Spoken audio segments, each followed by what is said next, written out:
Hello guys, मैं आपको अपने नए चैनल पे उसी चैनल पे स्वागत करता हूँ। प्लीज चैनल को सब्सक्राइब करना ना भूलें। और मैं आपको आज पढ़ाने वाला हूँ पॉलीमॉर्फिज्म। मॉर्फिज्म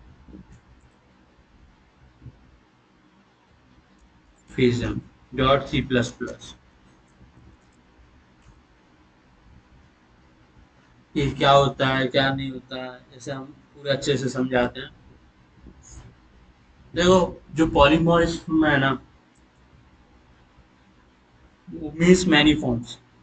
मतलब बहुत सारे फॉर्म होते हैं। एक फंक्शन या ऑब्जेक्ट अलग अलग बिहेवियर शो करता है depending on context and class and argument. मतलब देखो, इसमें दो टाइप के होते हैं।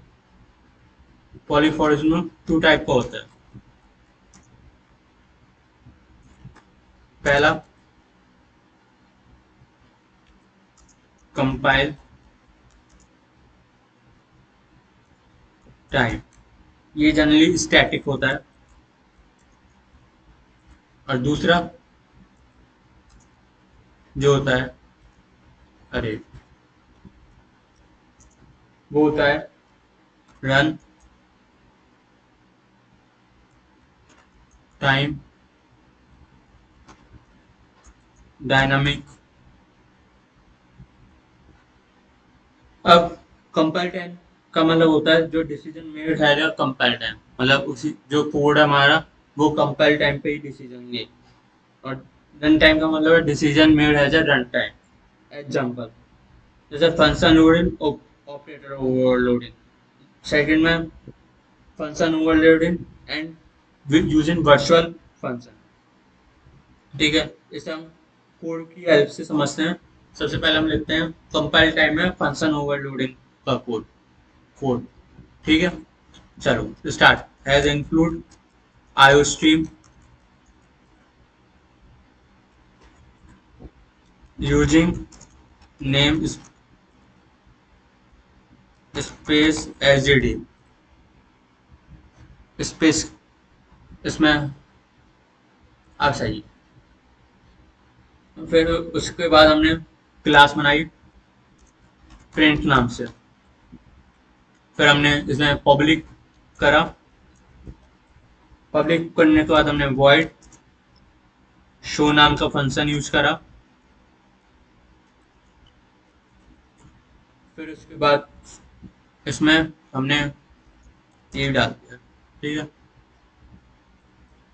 डाटा टाइप और यूज कर लिए। अब इसमें प्रिंट करवाते हैं integer.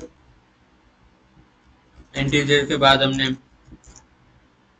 S and L zero L L ये आ जाते हैं।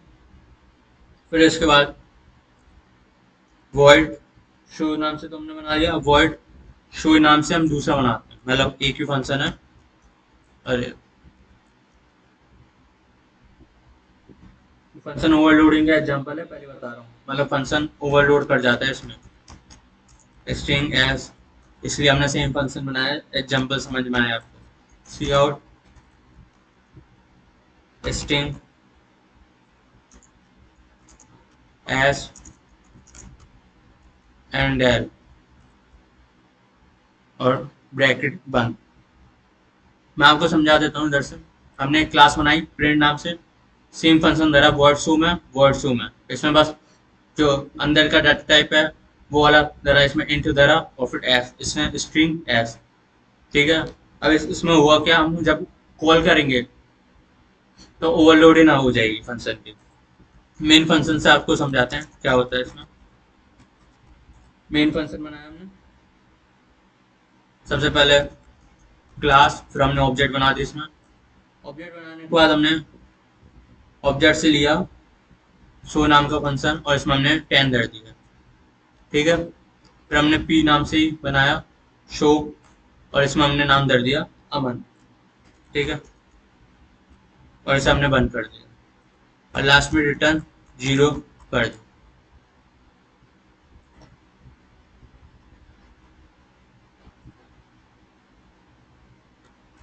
ओके, अब जब हमने ये कराया टर्मिनल पे तो दोनों चल गए।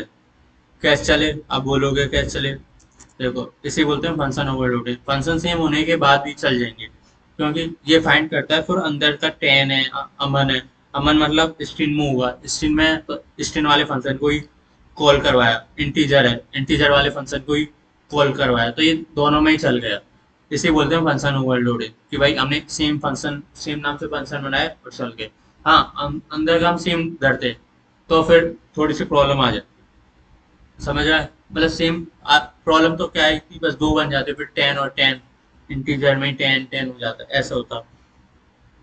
प्रॉब्लम कुछ नहीं होती। यही था। हाँ, जैसे हम इसमें हम 20 धरे, फिर देखो क्या होता है। एक ही फंक्शन कॉल हो गया दो बार, दिक्कत ही नहीं आई इन्हें। समझ रहे हो? तो इसे बोलते हैं फंक्शन ओवरलोडिंग। एक ही नाम का फंक्शन है और हमने दो बार यूज कर लिया अलग अलग डाटा टाइप में, स्ट्रिंग और इंट में। दूसरा होता है operator overloading. Operator overloading dot C plus plus hash include iostream using name space sdt।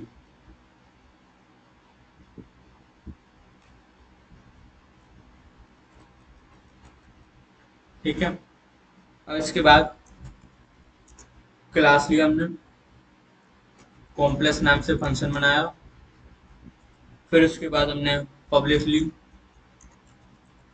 फिर हमने int real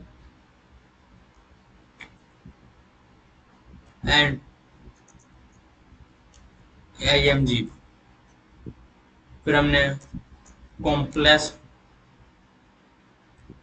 int R int L.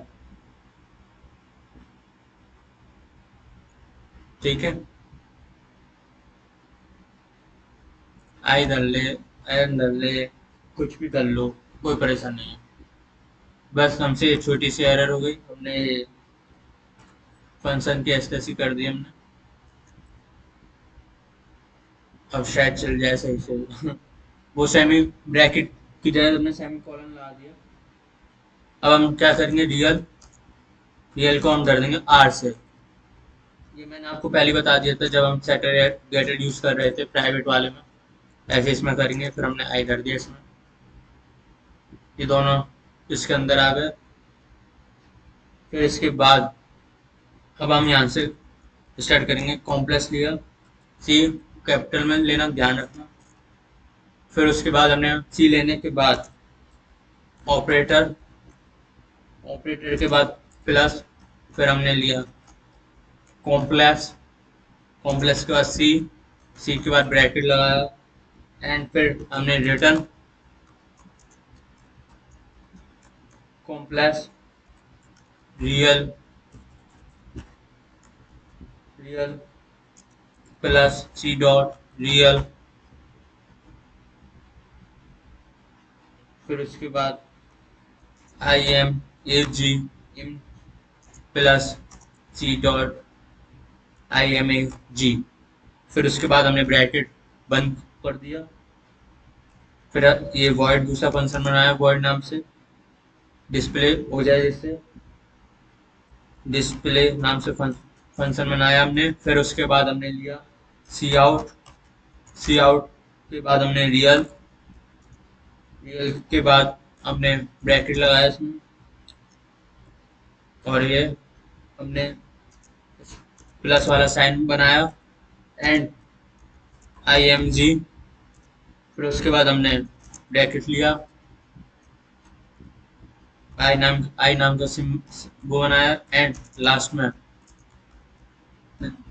And L लिखा और इसे हमने बंद कर दिया फंक्शन। अब इंट मेन फंक्शन बनाया हमने। फिर उसके बाद हमने कॉम्प्लेक्स नाम की क्लास यूज करी, C1 करा हमने, ऑब्जेक्ट बनाया C1 नाम से। टू कॉमा 3, 2 मतलब रियल नंबर, 3 मतलब इमेजिनरी, कॉमा C2, 1, कॉमा 4, फिर उसके बाद ब्रैकेट बंद and complex C3, C1 plus C2 बंद एंड लास्ट में C3 डॉट डिस्प्ले ब्रैकेट बंद एंड रिटर्न 0। ठीक है, अब मैं आपको पूरा कोड समझा देता हूँ। सबसे पहले हमने क्लास नाम से कॉम्प्लेक्स नाम से क्लास बनाई, उसमें हमने दो डाटा टाइप धरे, रियल और इमेज। मतलब हमने एक तरह से हम कॉम्प्लेक्स का बना रहे हैं। फिर हमने इंट रियल लिया और आर लिया और आई, रियल को आर के बराबर कर दिया इमेज। फिर उसके बाद हमने एक क्लास ली, फिर इधर ऑपरेटर नाम ऑपरेटर ओवरलोडिंग फंक्शन यूज करा, इसमें ऑपरेटर प्लस लगाया और कॉम्प्लेक्स सी। ठीक है, फिर रिटर्न हमने complex real plus C dot real comma image plus C dot image, और फिर डिस्प्ले करवा दिया हमने रियल और इमेज को एंड एर। और फिर हमने C1 2 3 और C2 धरा 1 4 एंड कॉम्प्लेक्स में C3 C1 प्लस C2 कर दिया और रिटर्न फिर C2 डिस्प्ले कर दिया और लास्ट में कोड चला 1 प्लस 4 आए। अब ये क्यों चला, कैसे चला, मैं आपको समझा रहा हूँ। इसमें भी देखो, इसमें सिंपल सा तरीका है, डीएल चला ये समझाई दिया। अब देखो इसमें C2 डिस्प्ले करवाया, सिर्फ C2 जब डिस्प्ले करवाया तो डीएल प्लस इमेजनरी आया। रियल हमने 1 धरा था, इमेजनरी हमने 4 धरा था, प्लस का ये और आई ये रहा 1 प्लस 4 आई C2 पर, क्योंकि हमने C2 प्रिंट करवाया था। भाई हम C3 प्रिंट करवाते तो देखते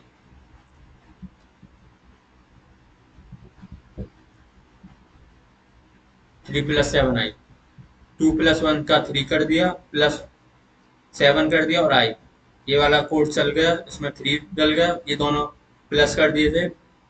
ये कैसे प्लस करे, ये ऑपरेटर ओवरलोडिंग से प्लस करे, कॉम्प्लेक्स वाला फंक्शन ये यूज करा हमने, रियल सी डॉट रियल और इमेज डॉट इमेजनरी, इन दोनों का हमने प्लस करा और फिर ये आंसर निकल गया था। इस तरीके से हमने प्लस करा कि इसका आंसर ऑटोमेटिकली प्लस हो गया आपस में, और रियल का रियल में गया और इमेजनरी का इमेजनरी में गया। Imaginary plus C dot imaginary use करा हमने, real plus C dot real, इसलिए ये हुआ। अब आते हैं तीसरे पर, रन टाइम वाले पे। ये दो जो थे, ये फंक्शन ओवरलोडिंग और ऑपरेटर ओवरलोडिंग। इसमें अगर आपको कोई प्रॉब्लम हो तो कमेंट कर देना, हम आगे और इसी वीडियो को कंटिन्यू कर रहे हैं। वैसे तो ये पॉलिमॉर्फ में कंपाइल टाइम के टाइप नहीं दोनों। अब आते हैं रन टाइम के, तो रन टाइम नाम से फाइल बना लेते हैं, run time dot C plus plus S include iostream using space SGD. Okay, हमने ये बना लिया। अब इसके बाद हम रन टाइम का बनाएंगे। रन टाइम का करेंगे तो इसमें क्या होता है, इसमें होता है फंक्शन ओवरराइडिंग। एक बार आपको समझा देता हूँ, इसमें फंक्शन ओवरराइडिंग होती है यूजिंग वर्चुअल फंक्शन। मैंने आपको थोड़ा समझाया था वर्चुअल के बारे में कल या परसों में, वो ही वर्चुअल फंक्शन यूज हो रहा है। अगर आपको थोड़ा और समझना है तो मैं आपको प्रीवियस में लेकर चल रहा हूँ, थोड़ा सा आप समझ सकते हो इंटरफेरेंस में। वर्चुअल, हाँ ये देखो, ये वर्चुअल फंक्शन, ये एडजेक्टिव हमने इसमें डाला और ये चल गया था प्रिंट इन डॉक्यूमेंट। वर्चुअल है ये, इसमें कोई भी मेमोरी हमने एक्सेस ही नहीं करी ये फंक्शन बनाने के लिए, समझ रहे। स्टैट हमने इसमें ही मेमोरी एक्सेस करी है और प्रिंट फंक्शन हमने इसमें उठा लिया, ये होता है। अब इसमें हम कर रहे हैं, आगे बनाते हैं, कोड समझाते हैं, फिर आपको समझ आएगा। हमने एनिमल वाला एग्जाम्पल उठा लेते हैं जिससे आपको जल्दी समझ में आ जाए। एनिमल नाम से जल्दी आ जाता है क्योंकि हमने एनिमल पिक्चर देखी है। पब्लिक लिया, फिर virtual void sound, sound bracket, bracket के बाद ये वर्चुअल नाम से फंक्शन बनाया हमने, जैसे हमने अभी दिखाया था, पहले भी हमने बनाया रखे हैं।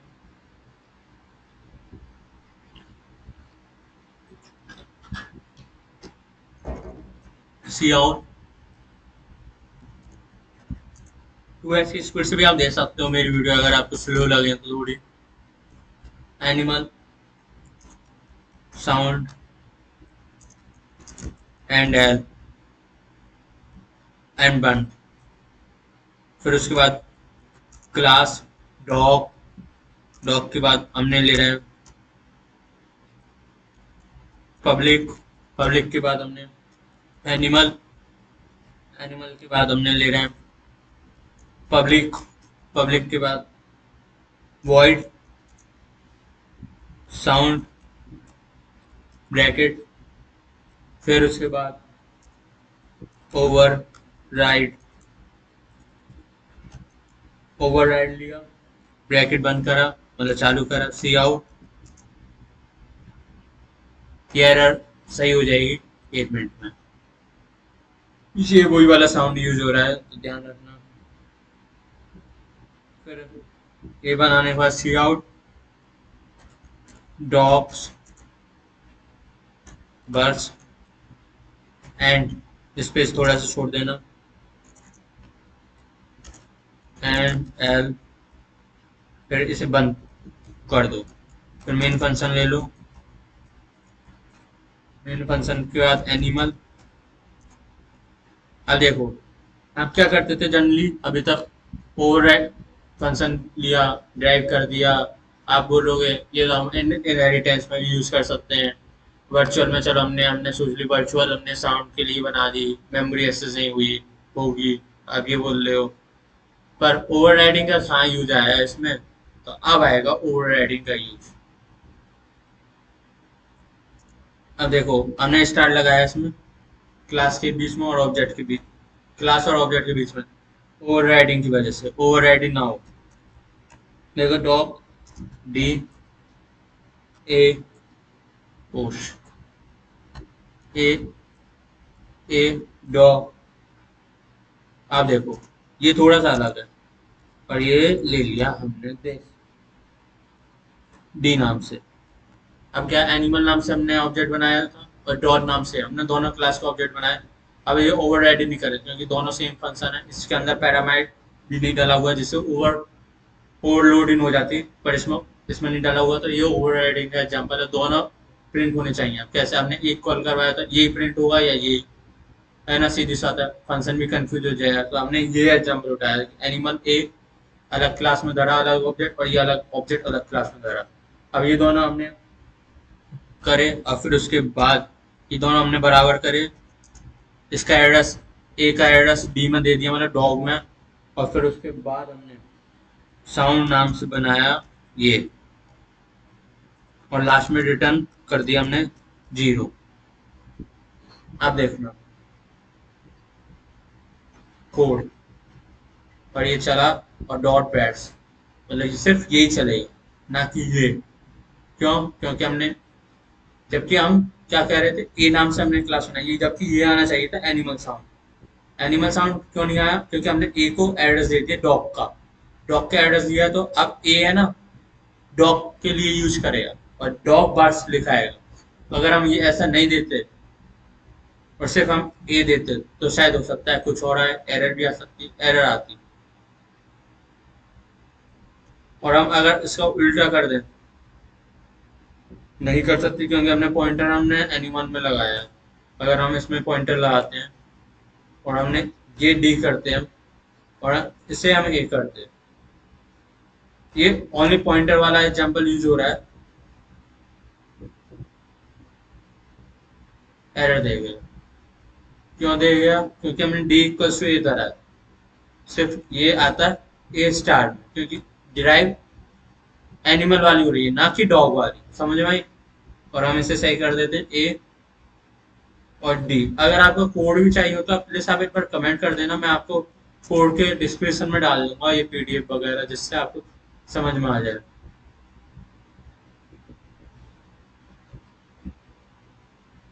ठीक है, अब आते हैं रन टाइम में ऑपरेटर ये रन टाइम में था, ये ओवरराइडिंग। अब आ जाते हैं बाय वर्चुअल। वर्चुअल क्यों यूज करा हमने? तो सुनो, अगर वर्चुअल नहीं लिखोगे तो ये जो डैश साउंड है ना, ये हमारे बेस क्लास को कॉल करेगा। समझ में आई? इसको कॉल कर देगा अगर हम वर्चुअल नहीं लिखेंगे। ये नहीं लिखेंगे तो डायरेक्ट एनिमल वाला हो जाएगा। Virtual keyword ensure late binding and dynamic dispatch. ठीक है, सपोज चलो हम वर्चुअल नहीं लिखते थे, इसे हटा देते हैं एक बार और अब चलाते हैं। चलो, हाँ, ओबियसली ये फिर ओवरलोडिंग भी हो जाएगी। हाँ, ओवर राइडिंग भी हो रही है। चलो कोई नहीं, नहीं हो पाएगा। फिर हमें इसे चेंज करना पड़ेगा ना, दिक्कत ही हो रही है। और ये चेंज कर दिया तो फिर पूरा पूरा ही चेंज हो जाना है। ठीक है, कोई नहीं। सेम फंक्शन जनरली अब कभी कब कब यूज करते हैं? क्रेडिट कार्ड में यूज कर लेते हैं, पे मेथड में, एसबीआई कार्ड, यूपीआई, इस चीज पे ओटीपी। समझ में आए? अब फीचर्स बता देता हूँ कंपाइल टाइम और रन टाइम के। Features also called static polymerization होता है कंपाइल टाइम में। रन टाइम होता है dynamic polymerize decision time. Compile time में कंपाइल टाइम होता है, डिसीजन टाइम में, रन टाइम में रन टाइम होता है। एग्जांपल कंपाइल टाइम के फंक्शन ओवरलोडिंग और ऑपरेटर ओवरलोडिंग। इसमें रन टाइम में function overriding. Flexibility less flexible, compile time में लेस फ्लेक्सिबल होता है, रन टाइम में मोर फ्लेक्सिबल होता है। परफॉर्मेंस फास्टर होता है कंपाइल टाइम में, रन टाइम में स्लो ओवर होता है, क्योंकि एक दूसरे से पॉइंटर में रन टाइम करवाते हैं। ओके, आज के लिए इतना ही। कल फिर मिलते हैं। Thank you. तो जाओ, एक मिनट। हाँ, ओके बाय।